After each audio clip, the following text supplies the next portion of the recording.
Hello and welcome to Builders, the podcast where we dive deep into the stories of professionals shaping the future of technology and business. I'm Lee Haynes, and today we have another special guest, Gabor Harsanyi, Head of Marketing and Corporate Relations Data Office at Ericsson. Ericsson is a global leader in telecommunications and networking, powering the world's 5G infrastructure and enabling the next generation of connectivity and digital transformation. At the forefront of this innovation is Gabor, who brings an impressive career spanning data analytics, marketing, communications, and corporate strategy. Gabor's expertise lies not only in leveraging data for strategic decision-making, but also in building high-performing teams and fostering a culture of mentorship and growth.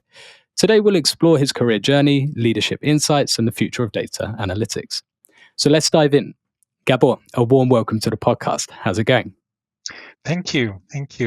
It's great to be here. I'm very excited about your questions and our conversation. Me too. So, like I said, let's dive in. Let's start with your journey, Gabor. Can you take us through your career path, how you transitioned into data and analytics at Ericsson? Yeah, sure. It all has started in the past century. So I'm a Gen X, and I'm the last members of the Gen X generation. So I started my career in the previous century in marketing. My background is in marketing, so I always worked in marketing. But I had an interest in data and analytics. I always had an analytical mindset, and I wanted to leverage it. At the beginning of my career, I didn't know how I could move ahead towards data and analytics. But when I was working in the advertising industry for an advertising agency, I worked with surveys, questionnaires, focus groups, and others, and it was love at first sight. So I immediately knew that I wanted to work with market research, survey, and similar topics. So I moved to market research then, and I worked with data and analytics and data and analytics and so many things in this field, but focusing mostly on marketing. Then I had a journey towards marketing because I recognized, and it was an important recognition from my side, I recognized that however I studied marketing at the university, I didn't have real marketing experience. So I saw marketing from the other side, from the data and analytics side, but I didn't have hands-on marketing experience. So I moved towards a marketing role at an insurance company, and when I learned enough, I wanted to return to data. So I worked with data and analytics in the insurance marketing field, and this is how I landed in the data field. So I started focusing more and more on data and analytics, and there were some other jumps in my story. So I changed my career, but following the marketing data analytics way, I changed my careers between advertising, marketing, half marketing, half analytics.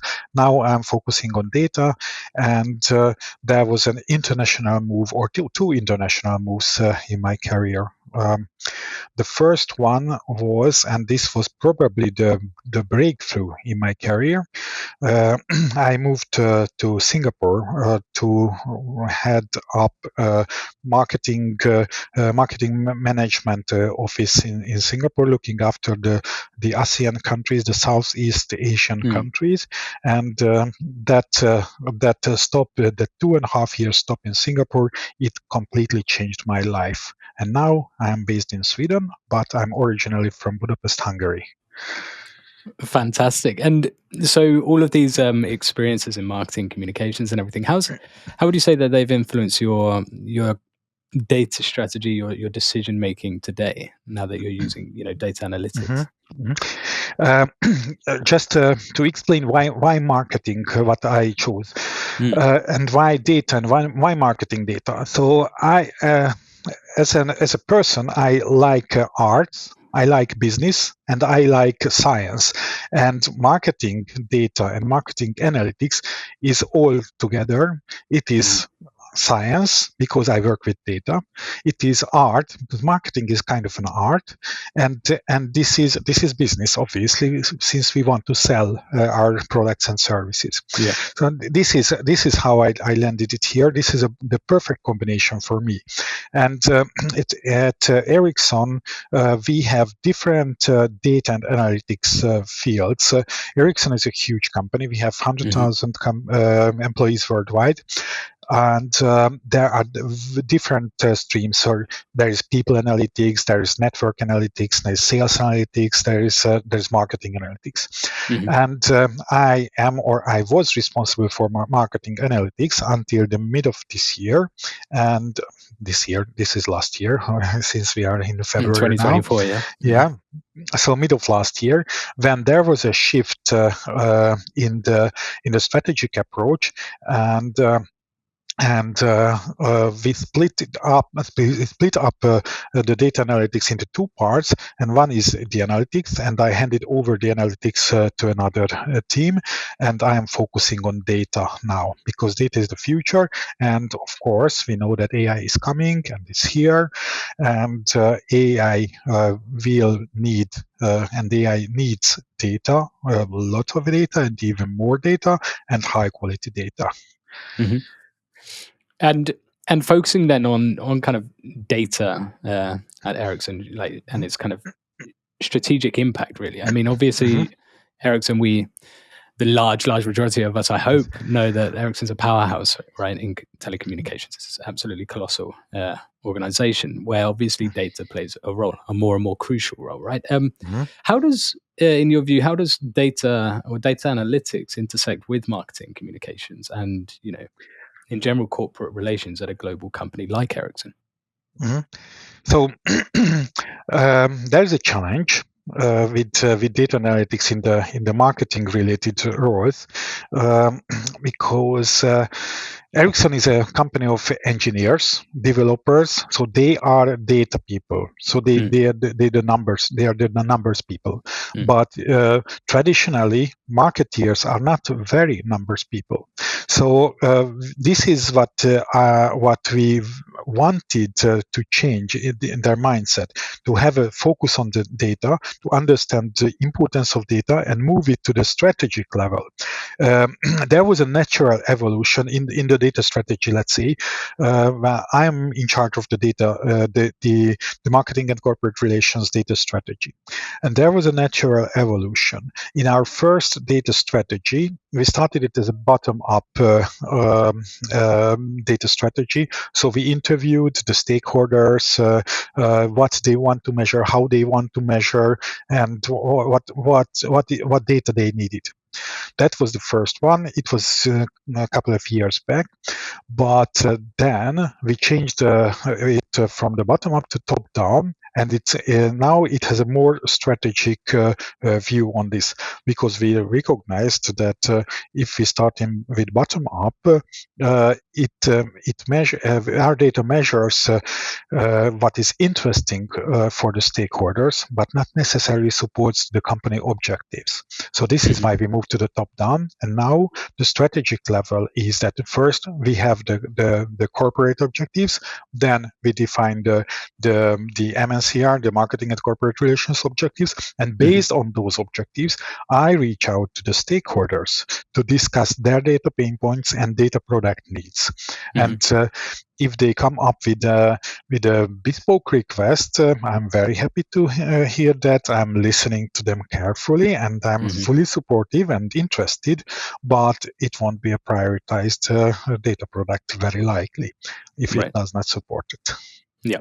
So now there's much more kind of alignment in terms of business outcomes, right? Or business objectives and everything. And can you share a project or an initiative where this data-driven decision making's had an impact on business outcomes? Yes.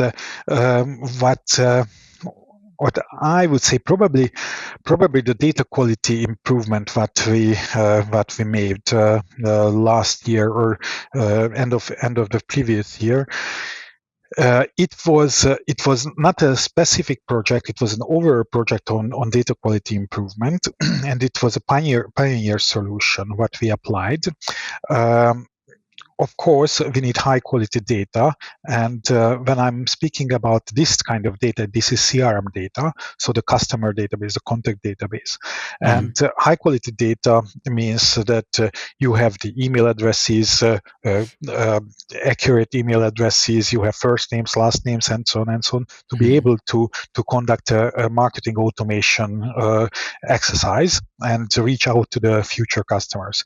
And we used the good old rule from the 1990s, and this is the $1,000 rule, which means that if you have good quality data, it costs you $1.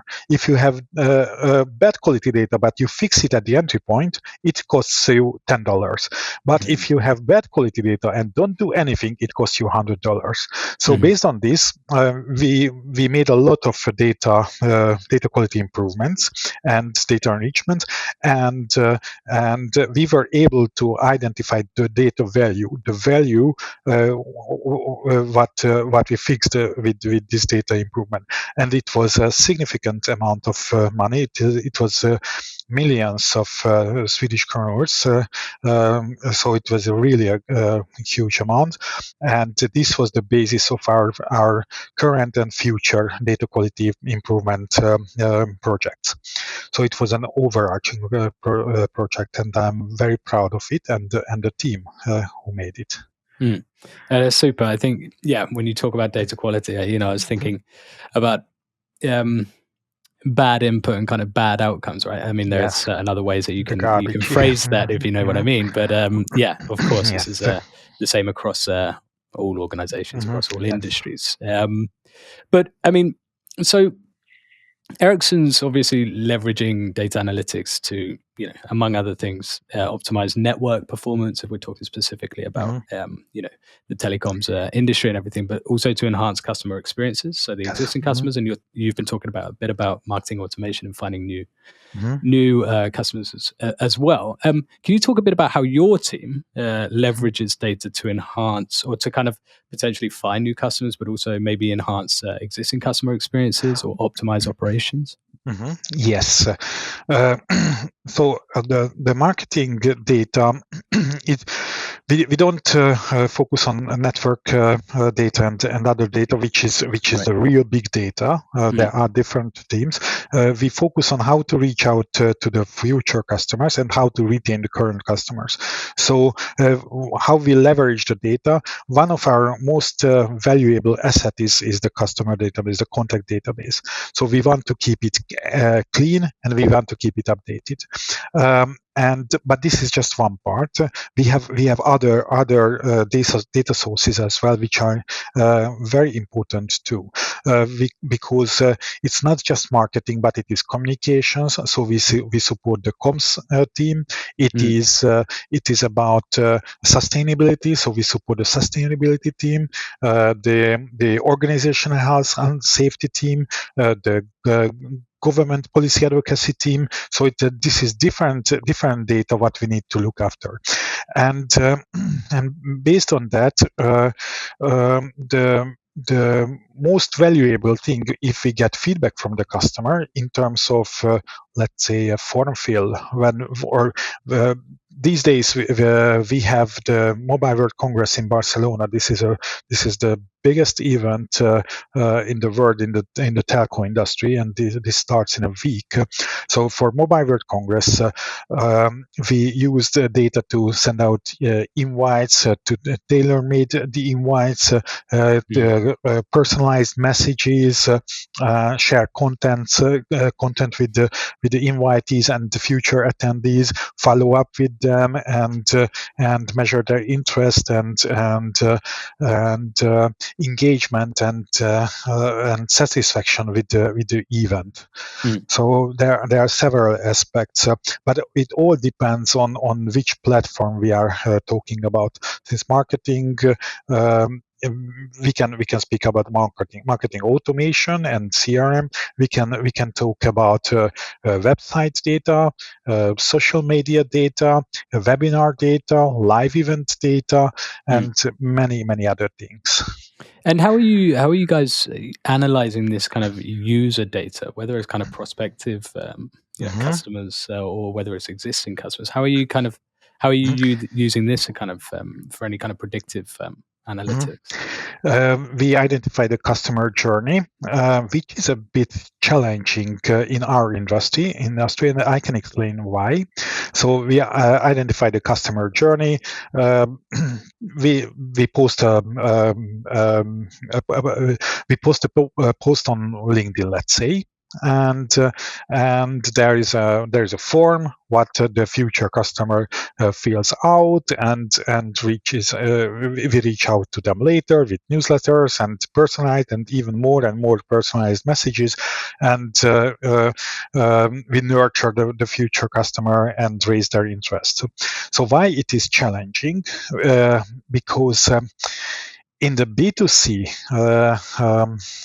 B2C data, this is much more easier than in B2B, because Mm, B2C, if we compare ourselves to like Netflix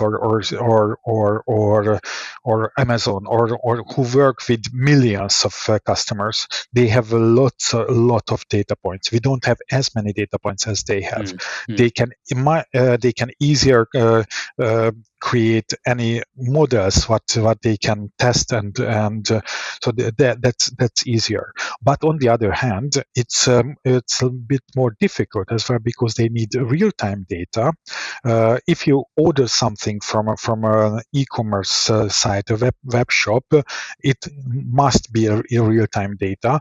So you immediately want to see whether your order was placed correctly or not. mm, We don't need real time data. It's enough if we have data refreshes once a day or once a week, depending on the activity. mm, Um, so so it's easier but more difficult. And why it is a bit more difficult than at a B2C company, not just the data points, but the the structure of the customer. So in B2C, we are talking about one-to-one sales, but this is organizational sales. So we are yeah. talking about one to multiple Mhm. individuals, so many individuals. Mm. Yeah, and I can imagine you mentioned about the kind of real time data as well. I can imagine there Mhm. are lots of different kind of analytical departments, functions within Ericsson Yeah, where yeah, this kind of real time or access to real time data is absolutely yes, essential, right? yes. I'm Mhm. thinking of all these kind of network Network data. congestion, Oh, yes, of course. just Mhm. maintaining connectivity, right, for the end Yes. user. Mhm. Um, Fantastic. So yeah, you've touched upon a career that's very very dynamic by the sounds of it, which I guess has come with its fair share of challenges. Right? What are some of the Mhm. biggest challenges that you've faced in your career so far, particularly in the data and analytics space? Mhm. I would say it's not a data-related challenge. The biggest challenge or challenges what I was facing. Apart from that I always worked with non-data people. Not in my Mm, team. My team is data people, but I worked with non-data people. And the biggest challenge with them is you need to be able to explain, to translate the numbers into words, and not just words but mm, actionable insights.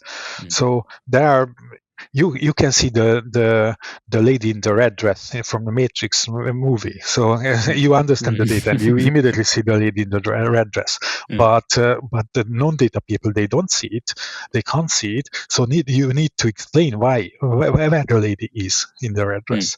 mm, So this is the biggest challenge. But with the years, you learn how to do that. But there is another challenge, and having an international career, this is a leadership challenge to understand the different cultures. There is a completely different culture in my home country, or in Singapore, or in Sweden. Even the top-down, bottom-up strategy approach, you can't apply the same method in different countries, and not to mention different continents. So the cultural difference is a real challenge. Yeah, I can imagine, and we'll touch upon that when we talk a little bit or very shortly about kind of leadership. But while we're on the topic of these kind of challenges and everything, are there any failures or setbacks maybe that have ultimately turned into valuable learning experiences for you? Yes, I partly touched upon this, the top-down, bottom-up.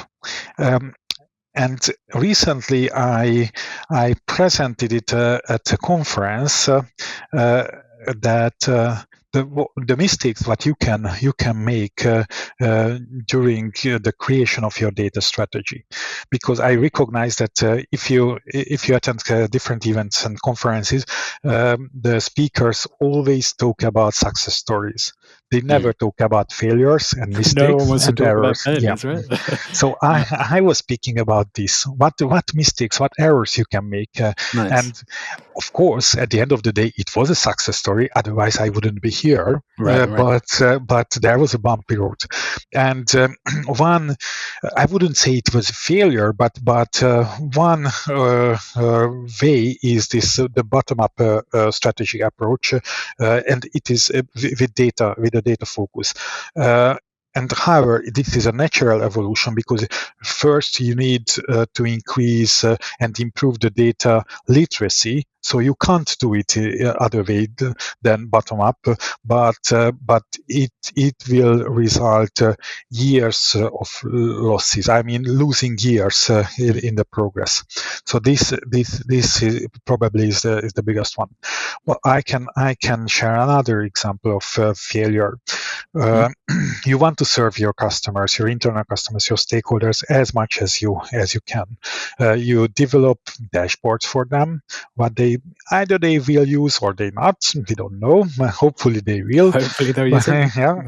And what they want bespoke dashboards, they want bespoke reports. Everyone wants their own report and own dashboard, which is good, and I want them to feel and be happy, but it's not sustainable. I started with this years ago at another company, and I was drowned in work, and I recognized it was not sustainable. So we moved towards the standardized approach and having standard dashboards, not bespoke dashboards, but I had to move the customers, I mean the stakeholders, the internal customers, towards the standardized approach. So this is the only sustainable and scalable approach. So from the business perspective, you can't make everyone happy. No, exactly. And that's a really good point. But and it makes sense to kind of harmonize and have this kind of standard approach. You talk about in many areas of business, right? You talk about dashboards here specifically, but if they have these like needs for bespoke dashboards, how do you serve those bespoke needs in the kind of standard way? Do you know what I mean? This is challenging, or it's either missed or maybe in wanting or requesting a kind of bespoke dashboard, maybe they're not realizing exactly what they want in the first place. Yeah. Now there shouldn't be any request for this bespoke dashboard. So the requests coming in are very likely answered by an existing dashboard. So they need to be aware of what dashboards we have, and they need trainings and other education. Not this is also extra work, but I had mission statements for the past few years, and the year before last one, my mission statement was that to teach a man or teach someone to fish, and you feed them for a lifetime. So the education was key. But there's another challenge with the standardized dashboards. there can be two approaches. One is speaking about marketing. One is a campaign-based dashboard, and you have a marketing campaign, and you set up the dashboard on that based on that campaign. Or you don't focus on the campaign, but you set up the dashboard based on the marketing tactics like email dashboard, website dashboard, paid social dashboard, organic social dashboard, and these are completely different approaches. This second one is easier to scale up, easier to maintain, but the first one serves the stakeholders' needs better. On the other hand, if there is a change in the campaign, you probably need to change the dashboard. So it's an eternal fight, and this is a quite of a bespoke. So it's a semi bespoke, semi standardized dashboard. So we try to move from or to this direction.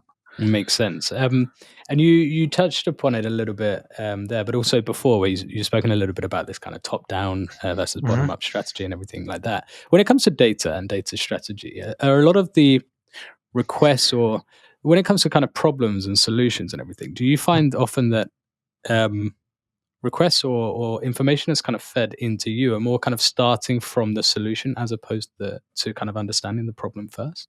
Do you know what I mean? Yes. Because I've spoken about this with other guests really quite a lot, and I think it's interesting how quite often you see that stakeholders are coming with almost with like a proposed solution to a problem when really the problem needs to be understood thoroughly first in order to maybe suggest the best solution. I'm just interested to get your take on this. Yes, and probably the best example is AI for this. There is a hype around AI now, and this hype started 2 years ago when ChatGPT was born. But AI was there before it existed, and so before the Gen AI era. And I had a colleague. She was a stakeholder to me, and she wanted me to develop AI solutions for her. Okay, I asked her, why do you need that? What you want? What are you expecting from this AI solution? What is your business problem? What is your goal? She couldn't answer the question. She just knew that she needed something AI, and that was before the Gen AI period. So she just heard about AI and it was fancy, and I liked working with. Saw someone else had it, I want it as well. Yeah. So I had to explain that. First let's understand the business problem, and let's understand what AI can support, how AI can support us. And at the end of the day, we recognized together that we didn't need AI. She just needed a standard dashboard for her campaign.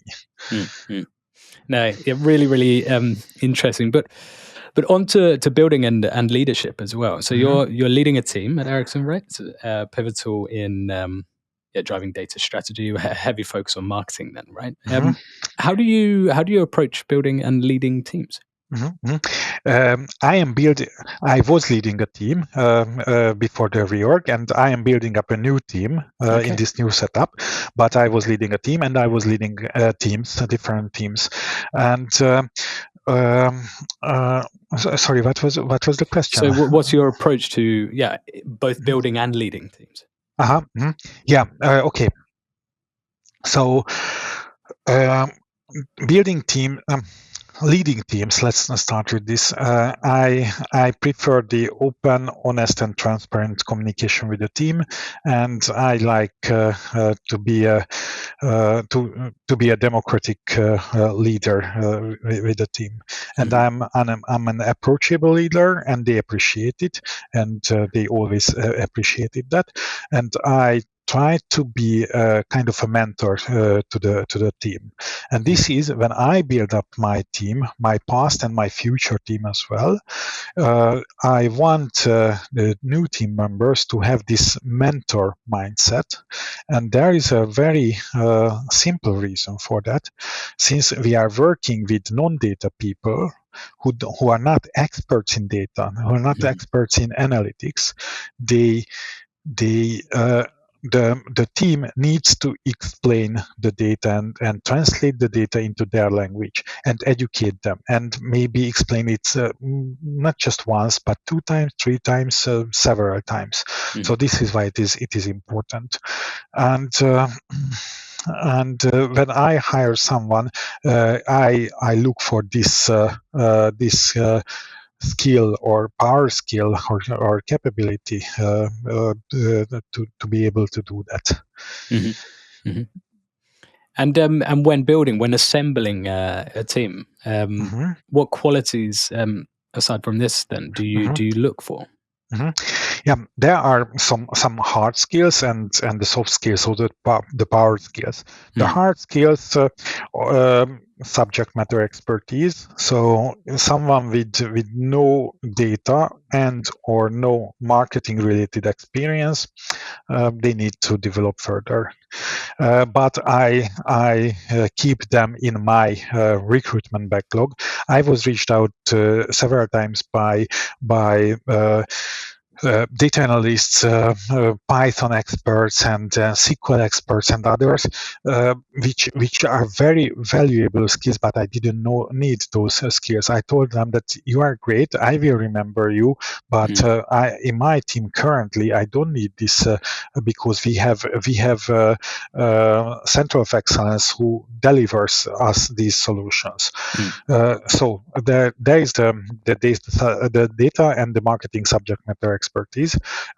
Of course, I need some tool expertise as well.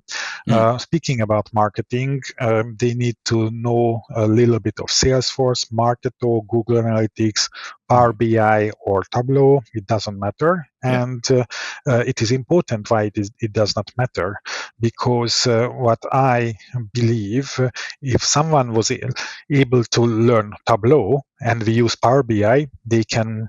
It's just a lot of skills or knowledge is transferable across tools. Yes. It's like learning a language. If you could learn Swedish, you can learn German or English and so on. This is the same. So what they need to know and understand is what the tool is good for, what it is used for, and the limits of the tool.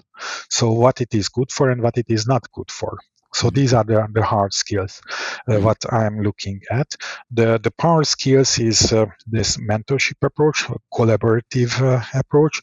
So I want, if someone asks me what I prefer, the best talent expert in my team who is difficult to work with, or not the best, but an average, but easy to work with, I would choose the second one, because they have an impact on the team morale, and I want to work with a team, not just individuals. So it's a teamwork always. There's always a setting and environment, right, in which people are working. But you mentioned also with certain kind of skills or hard skills that you weren't looking for when building a team. And it was just on the point of I saw a statistic of around 60% of data and analytics leaders reporting that they find it very, very difficult in scaling their teams due to a shortage of skilled talent. So a talent gap in data and analytics. What strategies do you use or have in place to attract and retain top talent? I'm in a lucky situation. It's all right for some. And the reason why I'm in a fortunate situation is that there's in this field there is no shortage of talents, because it is mostly for the data engineers where there is a shortage of talents. But we have supporting teams who work with data engineering tasks. I drive the strategic data and strategic part of data. So it is. I don't need the data engineering yet, but maybe it will change in the future. The other reason why I'm in a fortunate situation is Ericsson is a well-known company, an appreciated company. People like Ericsson in Sweden, so Ericsson is very popular. But on the other hand, just to speak about the challenges, because I have challenge, data stewards. I have data stewards, and because I am the data domain manager. We have a data domain set up in the company with 20 different data domains, from finance, people function, sales, supply chain, and I look after the marketing and stakeholder management data domain. And I worked with 3 data stewards, and they were previously my line organization.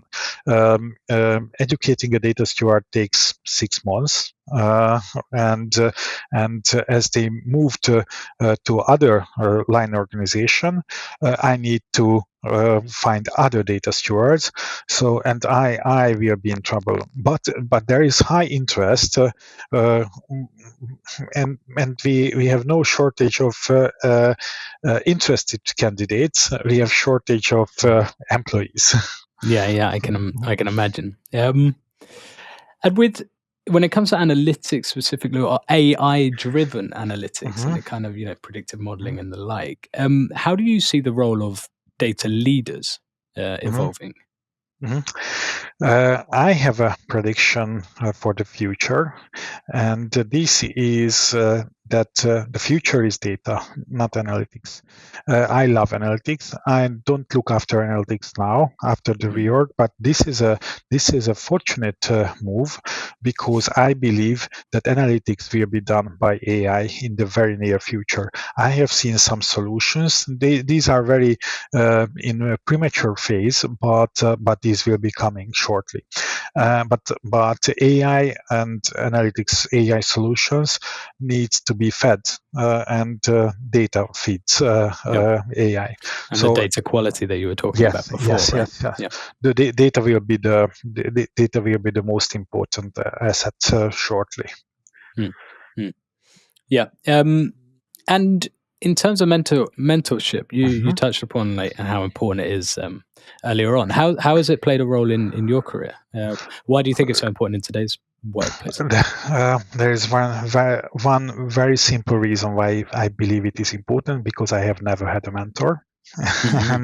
And I read once, I don't know where, but the most important thing in your career to have a mentor.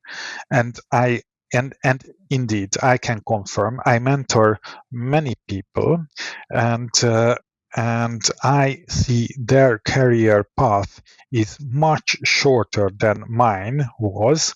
If I could have a mentor in my past, maybe my career path would have been shorter. So finding a good mentor is essential. So if you want a career path, and I'm not speaking about leadership roles and others, but it can be a subject matter expert's career path, anything. But if you want to grow, if you want to improve your knowledge and learn something that you cannot learn from textbooks and the university, you definitely need a mentor. So it's very important.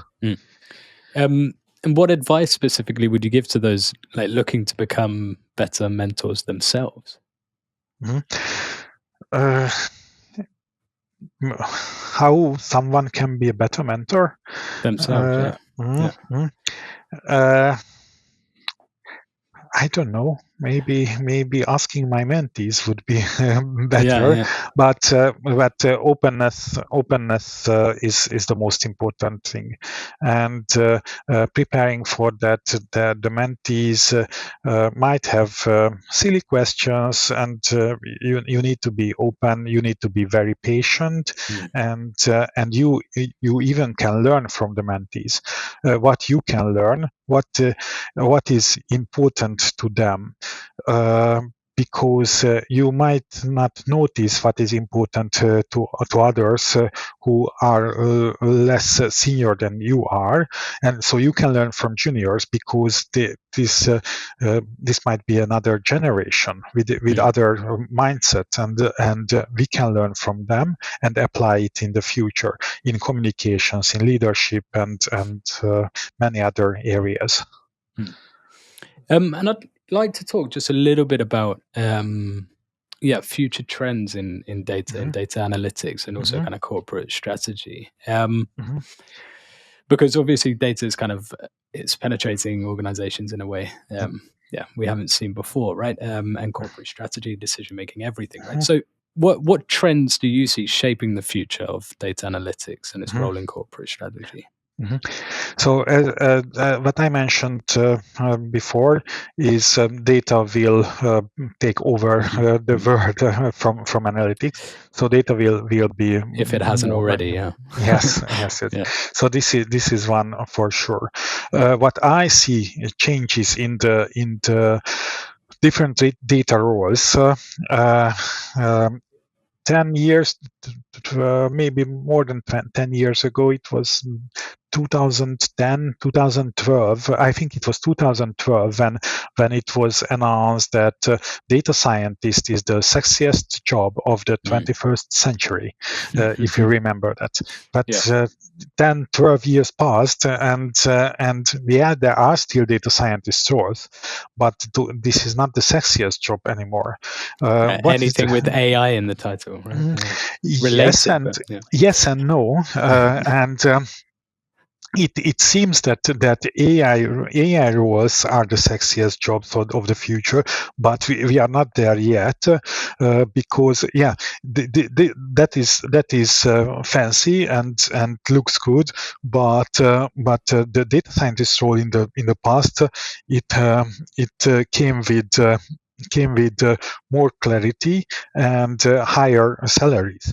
Now we don't have a clear role for the AI roles, but there will be some AI roles coming. So after the data scientist, there was the data analyst, and now the data engineers, and shortly the prompt engineers. Probably that will be the sexiest job of the 2020s, 2030s. Yeah. You may well be right, but I'm not sure exactly like whether you'll be able to kind of answer this question kind of conclusively. But I was also reading that within the next I think it was 2 to 3 years, that AI powered analytics is expected to account for 75% of all data insights generated in enterprises.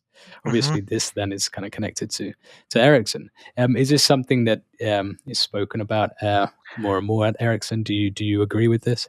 I Or do agree. you I think it's agree. kind of this kind of projection might get delayed somewhat? Yeah. I think it's later, but it depends on the company. So at a smaller company or a startup company, it is coming earlier. Then Ericsson is a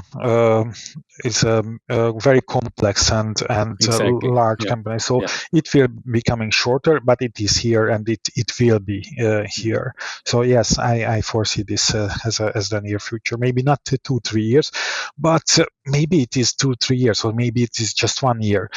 2 years ago, that was November, 2 years ago, when ChatGPT was announced, and before ChatGPT we didn't believe, and I said that those days before that, I said that the AI will be coming, and it's here with maybe 5 to 10 years, and now it's just 2 years, and it's everywhere. Yeah. So much happens, but I'm also not surprised. I'm just also I find it interesting that a lot of these projections that I think come from a really good place, or like with solid reasoning and grounding in the first place. A lot of these projections do get delayed somewhat. I mean, self-driving cars is one Yes. area or example here where a lot of projections about us reaching these level 5 autonomous vehicles at whatever Yes. year it was has kind of been pushed into the future due to whatever limitations data related as well.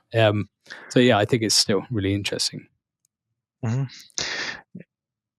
Yeah, yes, definitely. So it's very hard to predict the timeline. It's easier to predict the fact, or Yeah, this is a exactly. It's fact. easier to say, It will be yeah, coming. this is going to happen, or I think this is going to happen, but very, very hard to know exactly when. Absolutely. And this is where, as a telco company, this is the 5G evolution. So the 5G is everywhere in the world, but it's still not in a mature phase. And we are working on 6G, so it is coming. However, the 5G, there is no 100% 5G coverage yet. No. But we are working on 6G. So we are a little bit of ahead of the how the world is prepared for accepting the new innovations. Yeah, I find that super interesting how, like, even though there's not kind of 100% coverage within one kind of advancement, you're already working on the next one. But Yes, how is yeah. it harnessing kind of 5G data to drive innovation and stay competitive today, Ericsson? Yeah, it drives the innovation, but there is much more potential in 5G still than it is leveraged. So Yeah. our expectation was that gaming industry. Why do we still have consoles at home? It shouldn't be there. It should be in the cloud. Yeah. It's, and but it's No not there physical yet. device. Yeah. Yeah. Yeah. Mm. So, But and nice. it's possible, technically possible, but Yes. it requires some investment from the development side. Good. And yeah, moving on to a last section here around kind of your career advice and general reflections as well. We've been talking a bit about your kind of career path today, which is really, really inspiring. But what advice would you give to young professionals looking to break into data analytics or corporate strategy today? Besides having a mentor, finding a mentor, that is very important. Relocating to another country, this is very important, and it doesn't matter whether they are data people or not data people. Is that more because it opens you up to other, the different yes, cultures, ways of yes, working, and different. everything? It's very important, and this is very important. But from the data and analytics perspectives, I would recommend, and I told my former team that you shouldn't focus on too much on analytics. Start learning more about the data. So the data skills, and there are two different pathways. One is the generalist, and the other is the specialist. And young talents need to understand whether they are specialists or generalists. I consider myself a generalist, what means that I know what Marketo is doing, I know what Salesforce is good for, I know Google Analytics, but I'm not an expert in any of these fields. So I wouldn't be able to create a Power BI dashboard. However, I know how it works. I did it formerly, but now I'm not able to do that. So they need to know whether they want to be, let's say, a dashboard developer, and they need to develop themselves for in Power BI, Tableau, Click, and others, and focus on those only that, or generalist and just have a bite-sized knowledge of everything. So, and this is what they need to understand, and it is a self-reflection. Yeah. No, it's a really interesting one, and a good kind of separation as well. I think it's somewhat, but it depends, of course, but related to the size of the company as well. I mean, you can have a lot more kind of generalist roles in startups, for example, right, where you're getting a lot of things off the ground before specialists maybe come in and take over that role. Whereas in bigger companies, maybe they're looking for those specialists already. Yes. So, yes, and there is a financial consequence of being a specialist or generalist. So being a specialist means higher salaries, but less opportunities. Being a generalist means lower salaries, not low, but a lot lower compared to a specialist, but broader opportunities. Yeah, true. And on reflection as well, what's the biggest risk you've taken, and how did it shape your career journey? Has it been taking a plunge and moving abroad, for example? Or what's the biggest risk? That was the biggest risk, and that was an investment. So once I went home with an email circulated among the different marketing heads in Europe that there is a recruitment for Singapore, and I told my wife, take a seat. I want to say something. And Sit she down sat for this. down. Yeah. Yeah, yes. And she was surprised, and she didn't understand. And I told her, okay, digest it, spend 1-2 days. But if I apply, I will do everything. I will work very hard on that, and I succeeded. But we cannot turn back. And when I was offered the role, it was first it was a serious disappointment because the compensation package was very low, and we just calculated whether we could we could survive or not. Yeah. Is it worth it? Yes, but we took it as an investment, Yeah. and since and it worked. So we learned about different cultures. Our son is a native English speaker. His English is better than mine. So, and living and working in Singapore opens up doors everywhere. So it's but there are other countries as well, but I could list here. No, indeed. High risk, high reward, right? Yes.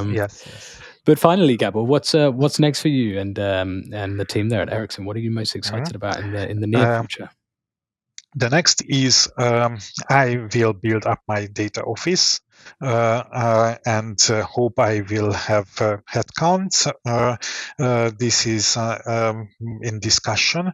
I have different roles what I need in my future team.